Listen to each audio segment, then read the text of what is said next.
I'm going to read something to you. It's a Reddit post relating to CISSP. The title of the post is, "This needs to be here. I didn't pass. NSFW language." Warning, the use of foul or inappropriate language will be scattered throughout this post. For all the I passed in XXX minutes posts, here's my, I didn't fucking pass. Background. I'm an infrastructure guy, been doing it more than 20 years. Hi to those reading this that probably will piece two and two together as to who I am.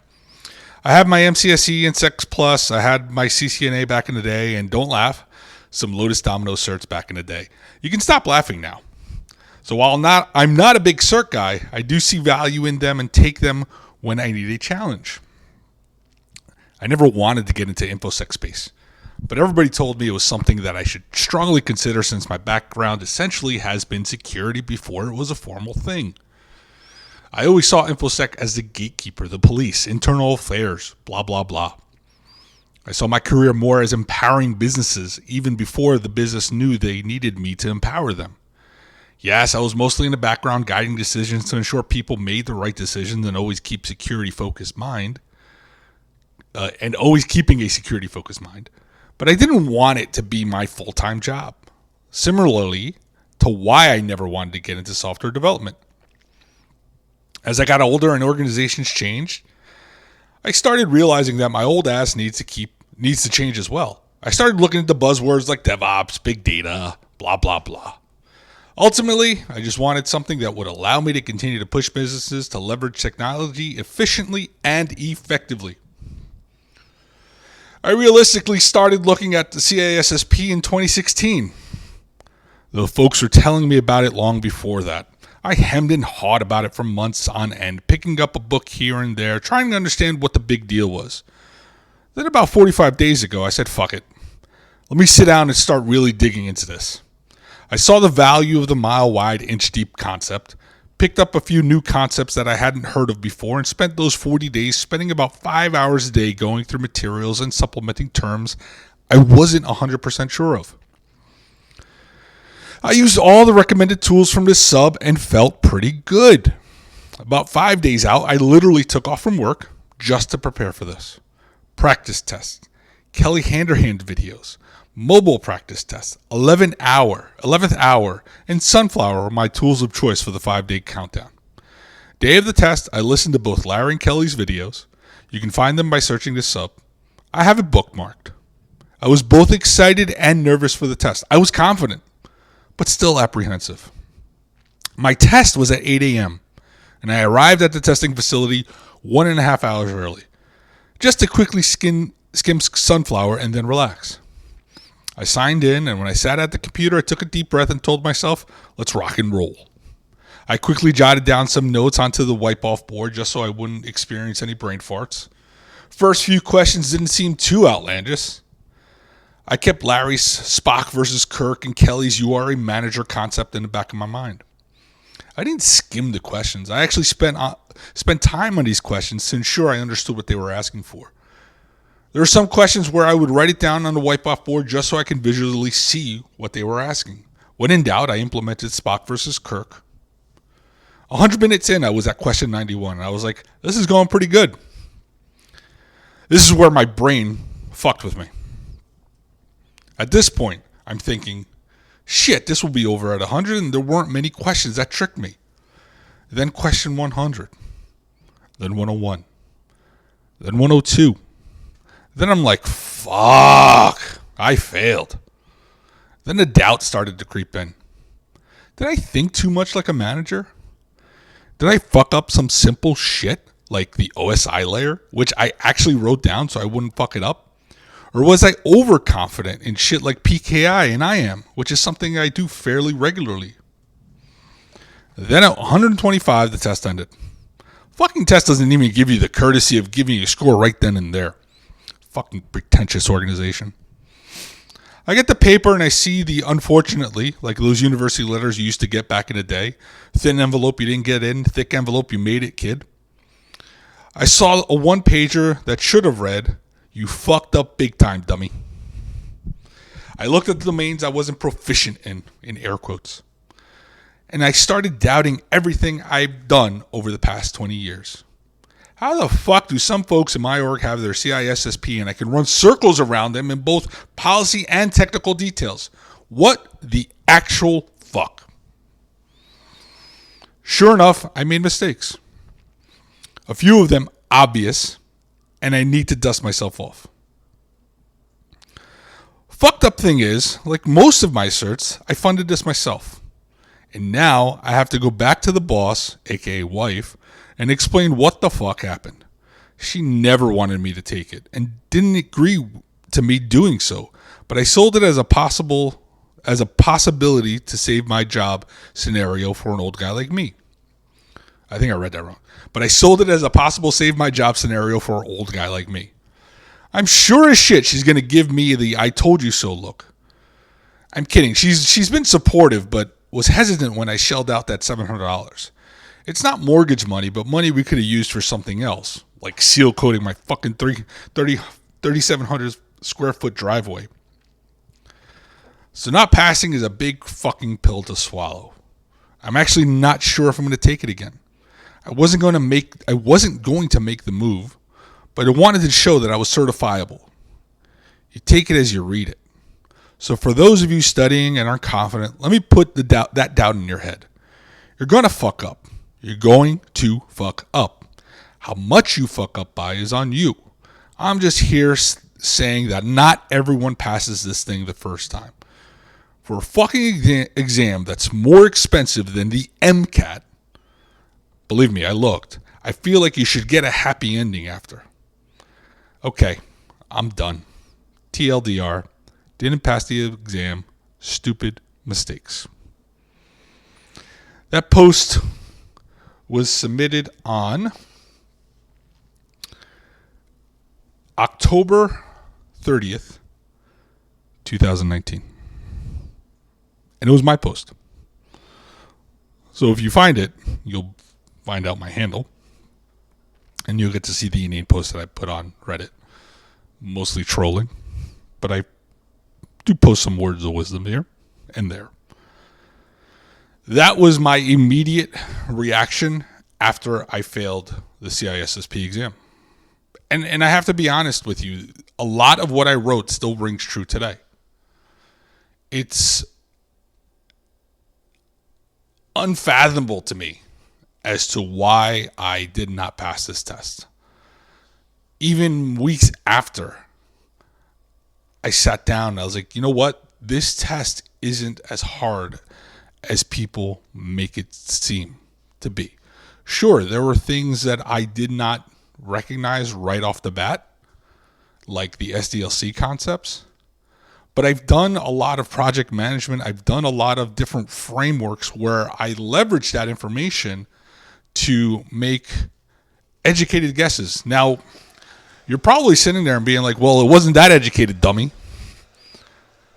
And it must have not been that easy because you didn't pass.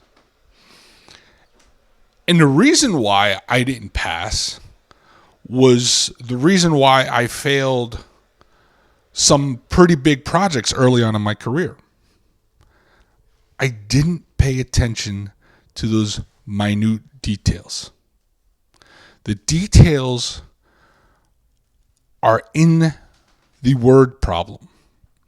Now, back in elementary school, and the reason I'm going through is because my kids, I have two young kids in elementary school, they're going through the same problems. They're going through word problems that they just can't break down and break apart. All this test is a word problem and trying to break down that word problem to understand what they're asking. That's all this test is. It's not an overly technical test. And like I said in the post, I think I fucked up the OSI model a couple of times, to be honest with you. And that's why I'm pissed. It isn't all the other bullshit like the SDLC and anything else. And IAM is the other thing, and I'll get to that later. But it's the stupidity that comes along when you don't pay attention to details. And I've been kicked in the ass a lot early on in my career because I didn't pay attention to details. And maybe because I was so overconfident in this exam, when I took the first couple of questions, I was like, what the fuck is everybody talking about? This exam isn't that difficult. The wording isn't that difficult. Now, if you haven't been in the industry more than 2 years, yeah, this exam is going to kick your ass. If you've not taken any other exams like the Microsoft exam, any of the AWS exams, or the Lotus exams, or the IBM exams now, those were some pretty challenging exams. This didn't even, in my opinion, touch any of that because it's not overly technical.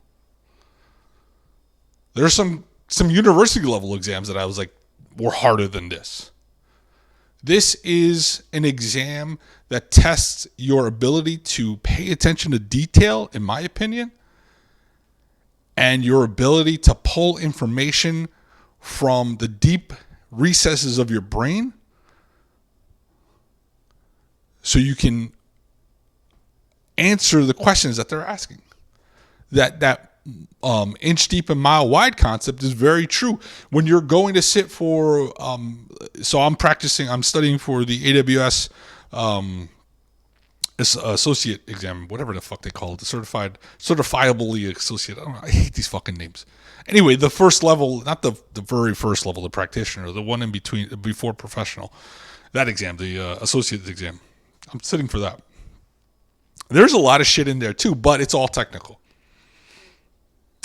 Those are things that you're actually going to, you may do on a day-to-day basis. You may not. You have the ability to kind of touch things and touch things virtually, meaning you can set up a lab and do things. In this exam, you don't have that opportunity to set up a lab. You don't have that much of an opportunity to do role-playing or scenario-based activities because it's pulling from a million different ideologies or theories or frameworks that all have to be addressed in the scope of this 3-hour exam. Now, a lot of you that took it before it became an adaptive test may say, well, yeah, it was pen and paper. We sat there for 6 hours and yeah, it is what it is.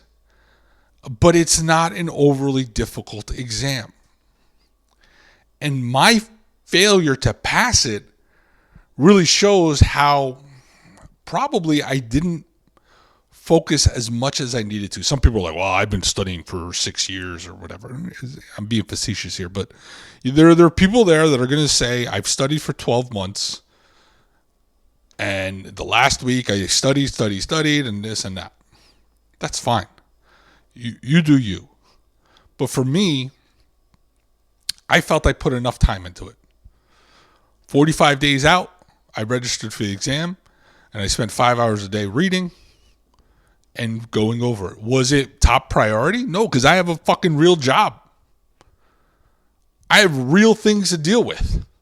Because 45 days out, I went through a fucking disaster at my company that literally took me 4 weeks out of focusing on CISSP. I mean, I still studied, I still read things, but I was up late at night helping people fix problems and addressing situations. That all occurred throughout my time here, leading up to the exam. I was not going to reschedule it because I didn't have enough time. It's just stupid. I committed to it. I set my goal. I even took time off before the exam. I took time off the day of the exam. And I prepared to pass it. And don't knock me for being confident because I've been doing this shit for 20 years. And like I said in the post, I know a lot more than what that exam is tailoring or indicates. And this is why, yes, I believe in the value of certifications. Believe me, I do believe in that value. But ultimately, that certification is going to get you into the door, which is what people want anyway, to a new career, to a new position within your organization, potentially. But what that exam doesn't measure is your ability to do what you can with that information. So when you're sitting in some sort of steering committee with the business on the other side, are you going to be able to talk to them about the SDLC process? No, because they don't fucking care. They want to know what they need to do to ensure that their environment is secure. How do we create frameworks to improve our application security? You may touch on some of the SDLC concepts, but these folks don't want to hear that. You need to be able to translate those SDLC processes into language that they can understand. And I think this is where I come in. I've, for so many years, have worked in organizations. Actually, I shouldn't say that. Let me see. Maybe for the past, prior to this company, for a stint of 4 or 5 years. Yeah, let me put it that way. 4 or 5 years in where I really had to take really technical concepts and dumb them down so people can understand. It's not because I worked with stupid people. It's mostly because those people weren't really focused on the technical level that I was focused on. So when I had to talk to business people, when I had to talk to my management team, I had to dumb it down so they can understand it. And when I approached this test, the whole, Kelly Handerhan, think like a manager, I may have dumbed it down way too much because in my mind, from what I've experienced with managers, not my current management team, but previously, it's been really dumbed down. So maybe I was over prepared and not really thinking technical, because even nowadays I don't find myself being very technical, because I don't have to be. I don't have to be overly technical to do my job. I have people that are way more technical than I am,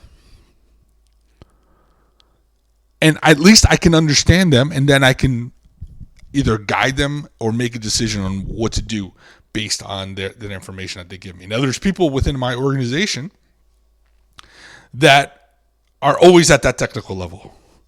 They're always going to be at that technical level.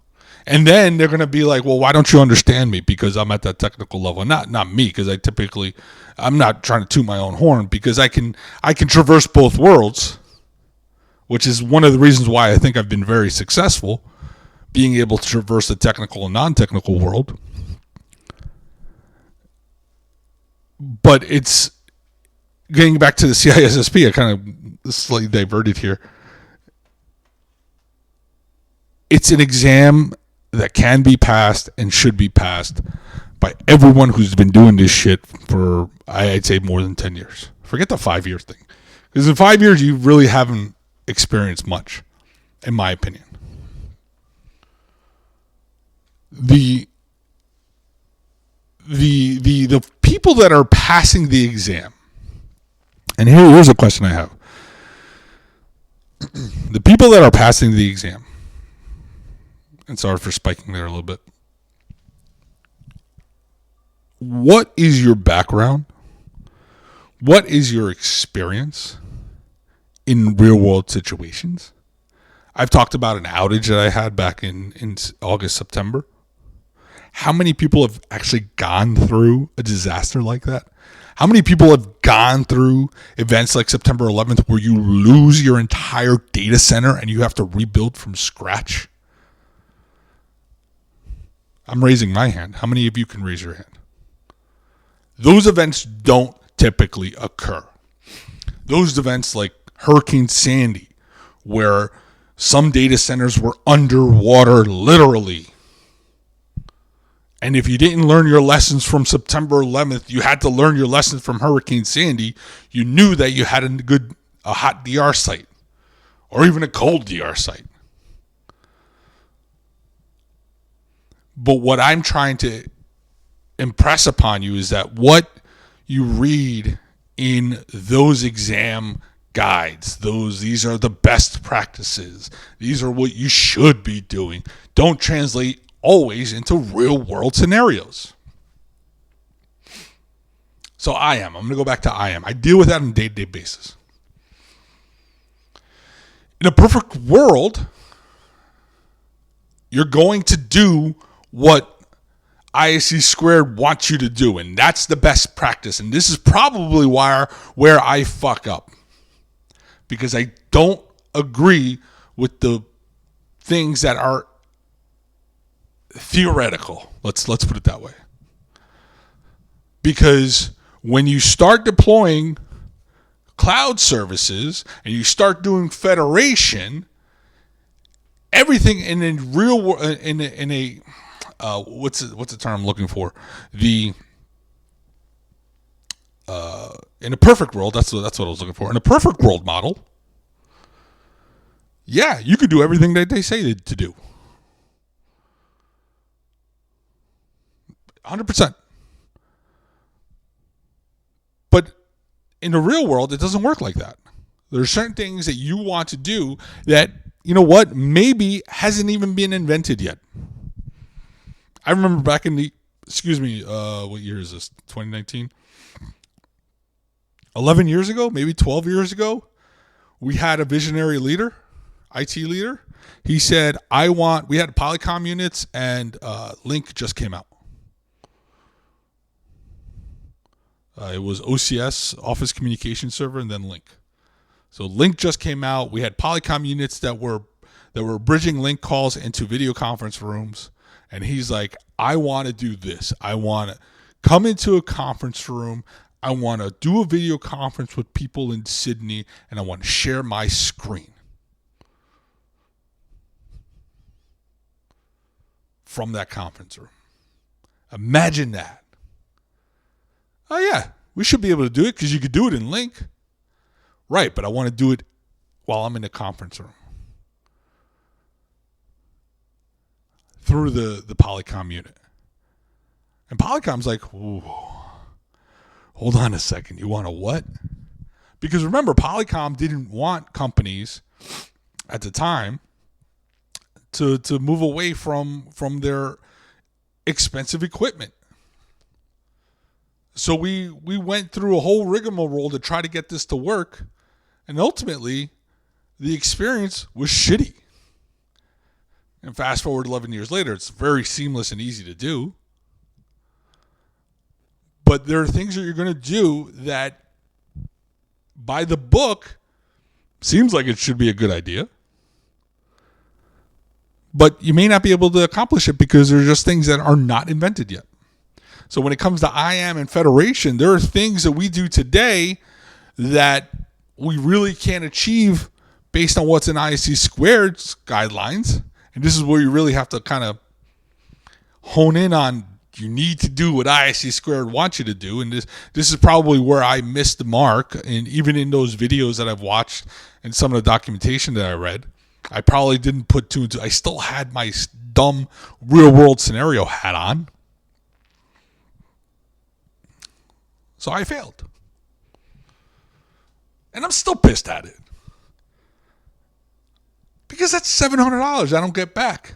And some people if you look at the Reddit posts, are like, it's just a fraction of what you can make once you get your the certification. How do you know how much I'm making? I don't think by me getting a CISSP is going to increase my salary by 50%. It'd be nice, but I don't think so. Because I'm already at a level where that CISSP may get me in the door as a CISO, maybe. or at least a senior level direct management position as opposed to middle management where I'm at now, which I'm fine, but I'm not ready to make that move yet. I'm not ready to go senior level management or CIO or CISO position. That's a lot of sacrifice and a lot of dedication you have to put into a company that may or may not be dedicated to you. Look where I'm coming off of. Back in February of this year, we lost 35 people within our organization. Just IT alone. 35.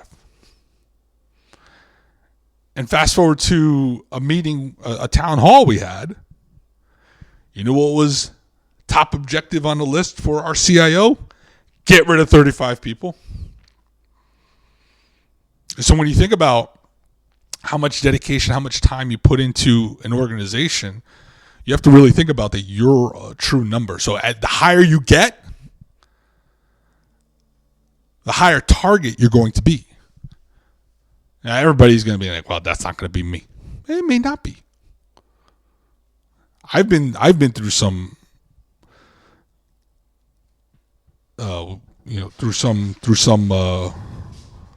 Jesus, my dog is going nuts. Through some layoffs. Sorry, my dog was pissing me off. Through some layoffs. I've been through some layoffs and haven't gotten laid off, thankfully. Oh no, I should backtrack that. I got laid off after September 11th. So maybe I'm a little bit bitter, or maybe I know how to game the system. And most of you are like, well, you should go out on your own. Does CISSP allow you to go out on your own? You could become a consultant, blah, blah, blah. Yeah, you can. Absolutely. 100%. But then you got to think about your family. Or at least I do. If you don't care about your family, yeah, go for it. Go travel. Go do whatever you want to do. You do you. Send money back to your family.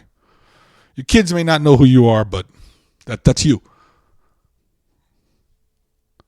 Healthcare. That's another issue. Healthcare is fucking expensive. Honestly, that's the only reason why I'm working at this place, because it's really great healthcare. So it's a quid pro quo, right? They give me something, I give them something. They take something away from me, I take a little bit back for myself. Whether it be in time, whether it be in dedication. I'm always dedicated to the company I work at. I will put in my time, but I'm not going to go above and beyond. And most of you are like, well, no, that's why you're not getting promoted. Bullshit. I got promoted last year. I put in my time. I do work. And I still go above and beyond, but not to the level that's going to be detrimental to my family or the relationship that I have with my family. But I do work. So getting this certificate or not getting it is not going to be the panacea that's going to, elevate my career and this and that. No, because so one certificate's not going to elevate your career. You're the one that's going to elevate your career. And this is what I don't like about certifications. Because people get onto their high horse and they say, I have this certification. I know more than you. Bullshit, because when push comes to shove and stress is coming down, breathing down your neck, who's going to perform better? You or me? Because you only have 10 years experience and never been through the shit. And I've been 20 years experience, been through more shit than you've ever seen in your life. It's like the old veterans. The guys that came back from Vietnam, the guys that came back from the Middle East wars.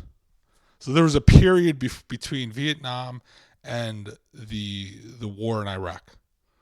Where it was time of peace and very not much fighting was seen. And if you were in the military at that point, from what I understand it to be, you got made fun of.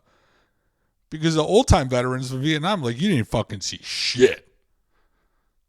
Fucking Vietnam was fucked. So you tell me you can fucking fight, you can't do shit until you go into battle. And then obviously the Middle East, and so we have veterans coming back that have seen shit. And I'm working with some of those veterans. And I'm not saying shit to them, because at the end of the day, Whatever they go through in corporate America is a fucking cakewalk than what they saw in combat. But I'm not talking to the veterans here because I cannot stand toe-to-toe with them. Technically, probably. But when you talk about shit, they've seen a lot. But if you've not seen shit and you think you've lived this cushy corporate life and you think this certification is going to elevate you to the next level, no. You're the one that's going to elevate you to the next level. You're the one that's going to get your career, move it ahead. Nobody's going to hand you a fucking knife or a job offer because you have CISSP. You may get an interview. I'll give you that. You may get a whole slew of interviews. But then it's what you do with that interview that's going to get you that job. What you do when you're in that role is going to keep you there. I see a lot of kids nowadays, and I say kids because I'm a fucking old man at 43. I'm already done, man. I'm done. Nobody's going to want to hire me within the next, maybe after 2 years. I just see it because I'm too costly for them. I come at a high premium. But what I can't, and this is what gets me. What people fail to realize is that you get what you pay for. Yes, I can spend half of what they pay me today and buy a junior person. And listen to the way I'm saying it. I'm buying someone. I'm buying a service from someone. So when I talk about services that I'm offering, remember, you're the CEO of you. I'm buying services that I'm offering, that you're offering, excuse me. I'm going to go for the cheaper guy because that's how much I can afford.